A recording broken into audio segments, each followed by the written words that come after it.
Tingnan naman natin how events will unfold, no? Kumbaga paano tatakbo itong mga sitwasyon na ito sa iyong buhay. Cancer, ito guys, no? This is the energy of pag-unlad, pag-asenso, mga kapigsi. So kapag nagtuloy-tuloy itong mga swerte mo, itong success mo, mga kapigsi, itong mga maraming taong tumutulong sa inyo, pagka wala ng balakid yan, talagang uunlad and aasenso. Yan yung nag-aantay sa inyo, Cancer, no? Pag-unlad, pag-asenso, pag-angat ng buhay, mababago yung lifestyle nyo, Cancer, no? Kaya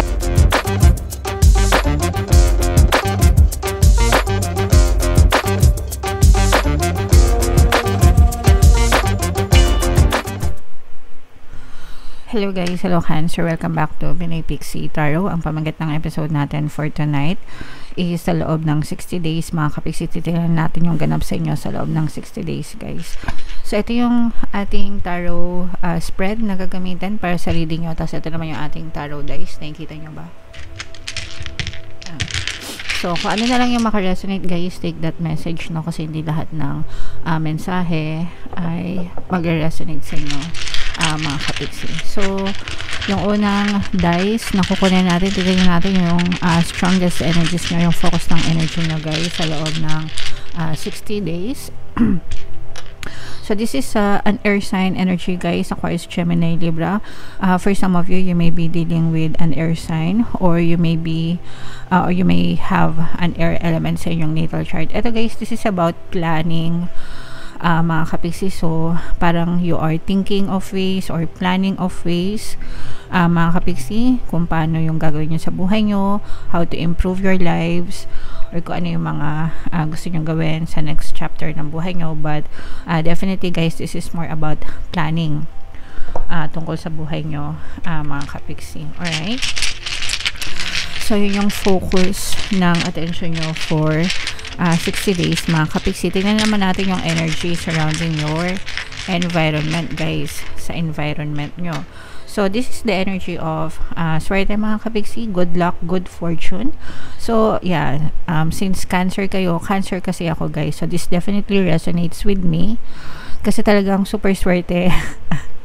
Super swerte ng energy ko, and even sa paligid ko, I always see movement na sinaswerte ako. So for some of you, guys, no, you may be feeling that energy as well, no? Parang nararamdaman nyo din yung energy na parang sinaswerte din kayo, mga kapixie. So nakaka-apekto yan sa inyo kasi syempre when you always think that you're lucky, lahat nagiging favorable sa inyo, mga kapixie.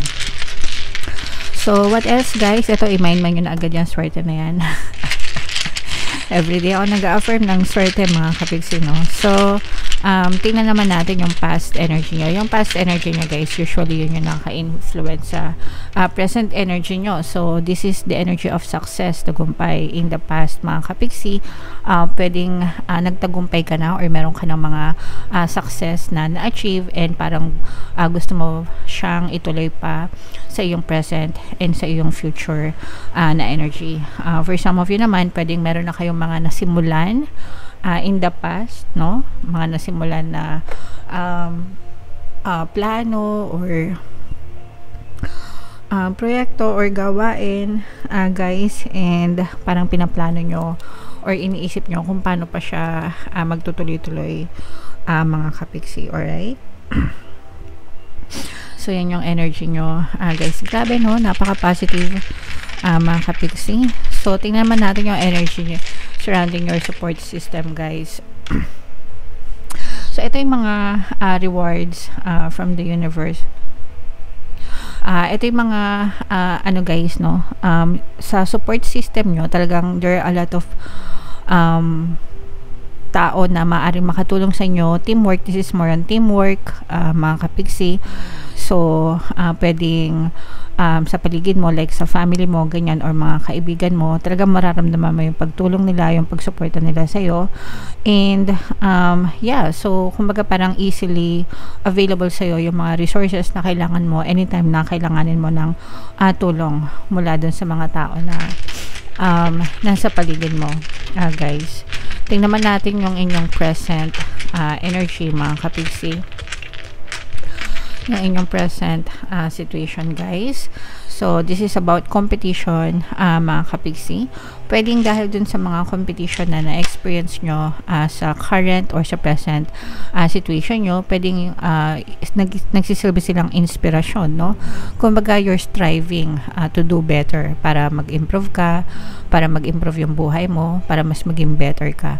So, competition is not bad, mga kapigsi. Nagiging bad lang yung competition kapag gumagawa kayo ng ikakasama ng ibang tao, ng mga competitors nyo. Pero if you think of it in a positive manner, mag-focus ka sa sarili mo and para ma-better mo yung performance mo, yung skills mo, para mas maging better ka, diba? So in your case, mas nagiging better kayo dahil sa mga competition. So natutulungan kayo nito na mag-improve, mga kapigsi. Alright? Tingnan naman natin yung energy, guys, surrounding your desires, mga kapigsi. What's the energy surrounding your desires? Ito, guys, nahahawi yung mga balakid, no?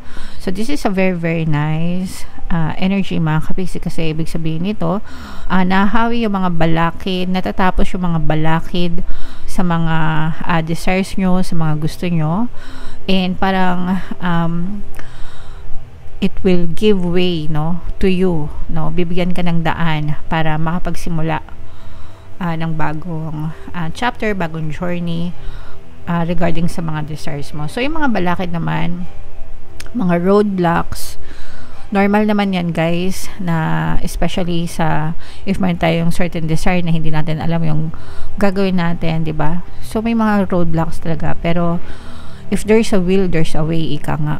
Kapag gusto mo, may paraan, di ba? Pag ayaw, maraming dahilan. So think of ways, mga kapigsi. Alright? Think of different ways, Cancer. So mawawala yung mga balakid para sa mga desires mo, guys. Anong pagbabago or shift sa energy, mga kapigsi, pertaining sa mga desires nyo, Cancer? So, ito, guys, magbabago yung takbo ng financial status nyo. So, for some of you, if you're experiencing mga financial troubles right now, ibig sabihin kung naghihirap kayo sa kaperahan, medyo kinakapos, medyo kinukulang, sooner or later, guys, kapag naabot nyo na yung mga desires nyo and nag-persist kayo, magbabago din itong mga financial status na to. So, pwede kayo maging from rags to riches na tinatawag. Diba, yung mga mahirap, nagiging mayaman, yung mga failures, nagiging success. So, ganon, magkakaroon ng major shift, major transformation, especially pagdating sa inyong financial status, mga kapigsi. So, this is a very, very nice energy na you have to embrace, mga kapigsi, kasi magbibigay sa iyo yan ng inspirasyon, no? Para mas lalo pa kayong magsikap sa buhay nyo, Cancer, okay? And ano naman yung energy surrounding your feelings or emotion, mga nararamdaman nyo, in short, Cancer. So ito, guys, may ano dito, no, may feelings ng excited, patiently waiting, and gano'n naman talaga, guys, gano'n, no, dapat kumbaga inaantay nyo na magbunga. Nagtatanim kasi kayo ngayon, right now, you're planting seeds, nagtatanim kayo. And nandun yung anticipation na magbubunga din ito ng maganda, nagbubunga din ito ng matatamis, no, na biyaya in the future. So yun yung nararamdaman nyo, halo-halong excitement and patience, no. So tama lang yan, guys. Wait lang. Inaayos ko kasi yung buhok ko, guys, nalalaglag. So yeah. And then, what else, guys? Tingnan naman natin how events will unfold, no? Kumbaga, paano tatakbo itong mga sitwasyon na ito sa iyong buhay. Cancer, ito, guys, no? This is the energy of pag-unlad, pag-asenso, mga kapigsi. So, kapag nagtuloy-tuloy itong mga swerte mo, itong success mo, mga kapigsi, itong mga maraming taong tumutulong sa inyo, pagkawala ng balakid, yan, talagang uunlad and aasenso. Yan yung nag-aantay sa inyo, Cancer, no? Pag-unlad, pag-asenso, pag-angat ng buhay, mababago yung lifestyle nyo, Cancer, no? Kaya nga nasabi ko kanina, 'di ba, from rags to riches, parang nararamdaman natin although hindi naman yan instant, guys, no, it's a gradual process that you have to embrace hanggang sa maging normal na sa'yo na success ka na pala, normal na sa'yo na mayaman ka na pala, or nakakaluwag-luwag ka na sa iyong buhay. Okay? Pero definitely, that's pag-unlad, pag-asenso, pag-angat, pagbabago ng lifestyle tungo sa kasaganaan, Cancer. So, ano pa yung mga happenings, guys, no? Na nakaka-impluwensya sa inyo, yung mga nangyayari sa paligid nyo na nakaka-impluwensya sa current situation nyo. Mga kapiksi, ito yung mga kaalaman, no? So, as you gain knowledge, mga kapiksi, nag-iiba din yung perspective mo sa buhay habang nag-gain ka ng mga experiences sa mga sitwasyon mo, 'di ba? Nag-iiba din yung perspective mo sa buhay, and nagbabago din yung energy nyo. So, kung dati mainipin ka, kung dati mainitin yung ulo mo, maiksi pasensya mo, para ngayon mas nagmamature ka na, and mas nagiging pasensyoso ka na, and mas nakaka-appreciate ka na ng maliliit and malalaking blessings, no?